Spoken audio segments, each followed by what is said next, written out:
Abatuuze abawangalira ku kyalo Kabingo mu ggombolola y'Emukunyu mu disitulikiti y'e Kasese baguddemu ekyekango. Mutuuze munnaabwe bw'Attiddwa mu Bukambwe nga kiteeberezebwa nti omwami we yamuggya mu bulamu bw'ensi.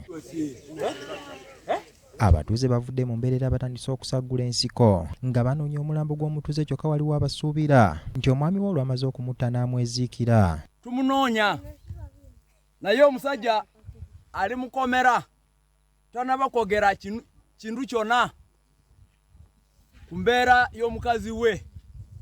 Kati abantu tubadde wano nga tunoonya wonna mu ndimiro wonna abataka bonna kuva ku makya bali wano tebanaba kulya wadde n'akantu konna. Abantu abapolisi bano basatukolera kintu kyuma kisaya ngende eyewe mutwe wenyine basamuleta asakangana ya hamutekire kundi obutuku abo bakasi suspect ngende amabiri wunza wamabiri bya butuku bunene nabo bangombu wetameso woso siri ati so ngasa amenyararaho wota mbonwa wokola wota. Abooluganda lw'omukyala Attiddwa bategeeza nti omwami we aganye okubaako ne kyayogerera bagala poliisi etandikirawo okunoonyereza.